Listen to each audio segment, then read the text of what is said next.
নমস্কার আমার প্রিয় বন্ধুরা, পি মঞ্জু কিচেনে আপনাদের অনেক অনেক স্বাগত জানাই। এখানে আজকে কোনো রান্নার ভিডিও নেই। আজকে আমি বাবার বাড়িতে এসেছি। বাবার বাড়িতে হচ্ছে মহাপ্রভুর ভোগ। মহাপ্রভুর ভোগের জন্য ওখানে লুচি সবাই মিলে ভাজছে, আর এখানে হচ্ছে ভাত আর ডাল সিদ্ধ করছে, ঘন্ট হয়ে গেছে। আর এদিকে হচ্ছে পনির, আলু আর ছোলা দিয়ে একটা রসা বানাবে।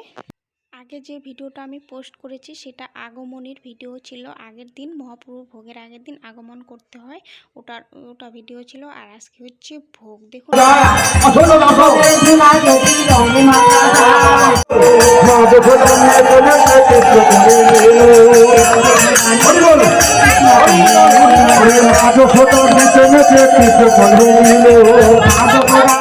আর এখানে গুরুমাকে নিয়ে সবাই নাচানাচি করছে। আর এদিকে ভোগের জন্য ঠাকুরকে দিয়ে দিয়েছে একদম প্রসাদ সাজিয়ে বেশ করে। আর এদিকে হচ্ছে ভোগের হয়ে গেছে।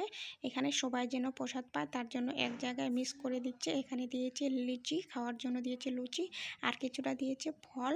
আর যে মিক্স করানো ভোগের প্রসাদটা সেটা এখন দিয়ে দিল। এরপরে দিয়ে দিবে হচ্ছে গরম গরম ভাত, ডাল, পাঁপড় ভাজা, ঘন্ট আর হচ্ছে পনিরের তরকারি। যদি ভিডিওটা ভালো লাগে তাহলে অবশ্যই লাইক শেয়ার